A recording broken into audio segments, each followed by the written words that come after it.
창세기 3장 15절입니다. 내가 너로 여자와 원수가 되게 하고 내 후손도 여자의 후손과 원수가 되게 하리니 여자의 후손은 내 머리를 상하게 할 것이요 너는 그의 발꿈치를 상하게 할 것이니라 하시고, 선악과 사건 이후 하나님께서는 아담과 하와와 뱀에게 말씀하시면서 뱀은 여자와 원수가 되고 뱀의 후손도 여자의 후손과 원수가 되어 여자의 후손이 뱀의 머리를 상하게 할 것이라 말씀하십니다. 사람들은 이 말씀을 원시 복음이라고 합니다. 훗날 예수님께서 사탄을 완전히 이기시고 승리와 회복을 얻으실 것에 대한 하나님의 약속이기에 이 말씀은 아주 중요합니다. 그런데 여기에서 후손이라는 단어는 2인칭 남성 단수로 쓰여 있기에 하와에게서 날 한 아들이 아담과 하와에게 약속한 그 아이라고 생각했습니다. 그래서 하와는 아들을 낳자 이름을 가인이라고 짓습니다. 아담이 그의 아내 하와와 동침함에 하와가 임신하여 가인을 낳고 이르되 내가 여호와로 말미암아 득남하였다 하니라. 가인이라는 뜻은 내가 여호와로 말미암아 득남하였다라는 뜻이고, 여호와의 이름은 사실 출애굽기에서 나타나기에 이 말씀을 직역하면 내가 그 주님의 한 남자아이를 얻었다라는 뜻이 됩니다. 하나님께서는 선악과 사건으로 말미암아 사람에게 정령 죽으리라고 하셨고, 그 죽음의 결과로 에덴 동산에서 쫓겨난 그들에게 유일한 소망은 생명의 회복, 즉 구원에 대한 열망뿐이었습니다. 그런데 하와에게 한 아들이 생기고, 하와는 당연히 그가 주님이 약속한 그 한 아들이라고 생각했지만 하나님께서는 둘째 아들을 주심으로 말미암아 그 약속이 가인에 대한 것이 아님을 나타내셨습니다. 창세기 4장 2절입니다. 그가 또 가인의 아우 아벨을 낳았는데 아벨은 양치는 자였고 가인은 농사하는 자였더라. 분명 한 아들을 주시겠다고 하시고 둘째 아들을 주셨으니 그들은 그 아이의 이름을 아벨이라 짓습니다. 아벨의 뜻은 헤벨, 영어로 nothing, 즉 아무것도 아니다라는 뜻입니다. 아담과 하와의 마음을 엿볼 수 있는 이름입니다. 그들은 가인을 통해 하나님의 구원 약속의 성취를 기대했지만 오히려 가인은 그의 동생 아벨을 죽이는 인류 최초의 살인자가 됩니다. 또한 사실 가인도 자기 이름의 뜻을 알고 있었고 자신이 약속의 자손이라고 생각했을 가능성이 높습니다. 그런데 동생이 태어나고 하나님께서는 동생과 동생의 제사만 받으시니 가인의 마음은 어땠을까요? 하나님께서 받으시는 사람이 되는 것, 다른 말로 구원을 받는 것이 동생을 살해할 만큼 가인에게는 중요한 것이었습니다. 그리고 지금 온 인류가 추구하는 그것, 바로 자신과 자기 구원을 위한 길을 찾아내는 것이야말로 사람이 가장 추구하고 소망하는 것이 되었습니다. 그것은 구약을 살아갔던 사람들뿐 아니라 신약의 율법을 행함으로 구원을 얻고자 했던 자들을 포함하여 지금 이 시대와 이 시대의 교회도 전혀 다르지 않습니다. 사람들이 왜 예수를 믿습니까? 구원을 받기 위함이 아닙니까?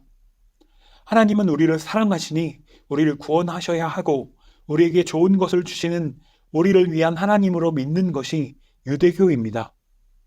그리고 그 좋으신 하나님 앞에서 내가 말씀을 해석할 수 있고 그 약속된 말씀대로 살았을 때 그 자기가 그 말씀대로 산 것에 대한 보상을 받을 수 있고 그 보상으로 자신들이 구원을 받을 수 있다고 생각했던 자들이 바로 예수님을 십자가에 못 박은 이들의 신앙이었습니다. 예수님께서는 누구든지 하나님이 보내신 독생자를 믿으면 구원을 얻으리라고 말씀하셨지만 또 누구든지 자기 목숨을 구원하고자 하면 잃어버릴 것이라고 말씀하십니다. 하지만 사람들은 여러 말씀 중에 자기에게 유익한 말씀만을 골라 잡습니다.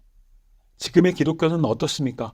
하나님은 나를 사랑하시고 내 삶을 인도하시며 나를 늘 은혜로만 채우시며 나를 위한 하나님을 생산해내고 있는 것이 지금의 한국교회의 현실입니다.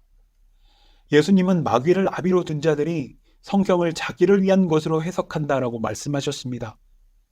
그들은 올바른 정통 신학 안에서 올바른 교리를 배우고 그들이 정리한 올바른 복음을 듣고 내 마음으로 그것을 믿으면 구원을 받는다고 가르칩니다.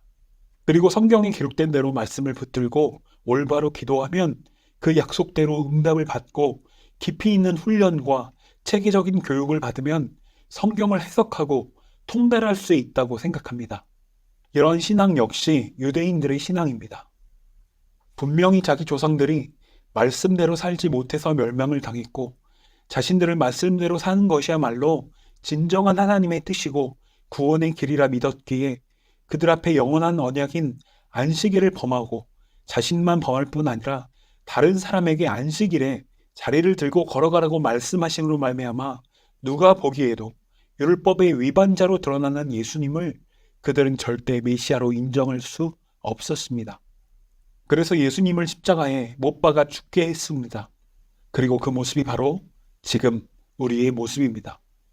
그런데 우리가 제대로 기도할 수 있다고 생각하는 것을 하나님 앞에서 보면 마땅히 기도할 바를 알지 못하는 우리를 위해 말할 수 없는 탄식으로 우리 속에서 기도하시는 성령님을 멸시하는 것이고, 올바른 지식으로 제대로 성경을 배우면 말씀을 이해하고 깨달을 수 있다는 것이야말로 말씀의 진리 가운데로 인도하시는 유일한 길인 성령님을 완전히 거스르는 것임을 이 시대를 살아가는 기독교인들은 인정하지 않습니다.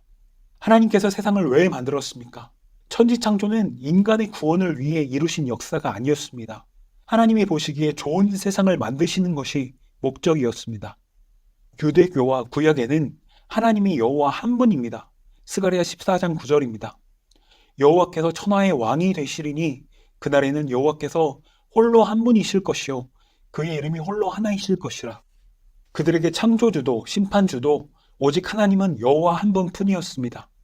그런데 예수님께서는 이렇게 말씀하십니다. 요한복음 5장 19절입니다. 그러므로 예수께서 그들에게 이르시되 내가 진실로 진실로 너희에게 이르노니 아들이 아버지께서 하시는 일을 보지 않고는 아무것도 스스로 할 수 없나니 아버지께서 행하시는 그것을 아들도 그와 같이 행하느니라. 그러면 예수님이 행하시는 그것이 누구의 일이 됩니까? 한 분이신 아버지의 일이 됩니다. 그리고 또한 진짜 심판주가 예수님 자신이심을 드러내십니다. 요한복음 5장 22절입니다. 아버지께서 아무도 심판하지 아니하시고 심판을 다 아들에게 맡기셨으니, 그러니 말씀대로 믿는 유대인들의 입장에서 예수님은 당연히 말씀에 어긋난 제거해야 할 대상이었던 것입니다. 그리고 오히려 여호와의 말씀대로 살아갔던 자들, 그들의 행위로 구원을 얻고자 했던 자들을 향해 너희 아비는 마귀고 너희는 모두 마귀 새끼이며 회칠한 무덤이라고 선포하십니다. 심판주가 누구이십니까? 예수님입니다. 창조주는 누구이십니까? 예수님입니다. 골로새서 1장에서는 만물이 그에게서 창조되되 하늘과 땅에서 보이는 것들과 보이지 않는 것들과 혹은 왕권들이나 주권들이나 통치자들이나 권세들이나 만물이 다 그로 말미암고 그를 위하여 창조되었고 라고 말씀하시면서 여호와 하나님을 심판주로 믿고 따르던 자들의 손에 의해 죽임 당하시고 다시 살아나신 분이 진짜 심판주요 창조주 하나님이심을 드러내고 있는 것입니다. 지금도 수많은 교회에서는 하나님의 심판에 대해 언급하면서 누구를 두려워하라고 가르칩니까? 여호와 하나님만 경외하라고 가르칩니다. 그런데 예수님은 뭐라고 하십니까? 마태복음 10장 28절입니다. 몸은 죽여도 영혼은 능히 죽이지 못하는 자들을 두려워하지 말고 오직 몸과 영혼을 능히 지옥에 멸하실 수 있는 이를 두려워하라. 우리가 두려워해야 할 분이 유일하신 심판주 되시는 예수님 한 분이심을 증거하는 것입니다. 예수님은 아버지도 성령도 나를 증거하시고 예수님 자신도 자신을 증거하시고 성경도 전부 자기를 가르쳐 기록된 것이라 하셨지만, 그러나 많은 사람들이 예수님을 나를 천국에 넣어주는 천국행 티켓 정도로 생각하거나 나를 구원하기 위해 죽으신 분으로만 생각합니다. 나의 구원이 없으면 예수는 왜 믿냐라고 구원을 절대적인 신앙의 이유라고 생각합니다. 나를 위한 하나님, 이것이 유대교입니다. 사도 바울은 그리스도의 영을 받고 예수님만을 증거하는 삶을 살았습니다. 그가 뭐라고 고백합니까? 로마서 9장 3절입니다. 나의 형제 곧 고륙의 친척을 위하여 내 자신 저주를 받아 그리스도에게서 끊어질지라도 원하는 바로라. 이것이 누구의 마음입니까? 원수를 위하여 자기 목숨을 대속물로 내어주신 예수님의 마음입니다. 그리스도의 영, 즉 성령을 받은 자들은 자기 구원을 주장하는 자가 아니라 예수 그리스도와 그의 십자가에 못 박히신 것만을 자랑하고 땅 끝까지 이르러 오직 예수의 증인이 되는 자입니다. 내가 찬양을 하고 순종을 하고 섬김을 해서 하나님이 기뻐하시는 것이 아니라 오직 한 분이신 아들께서 순종하심으로 하나님 아버지께 기쁨이 되셨다는 것을 세상 가운데 나타내는 자가 바로 성도입니다.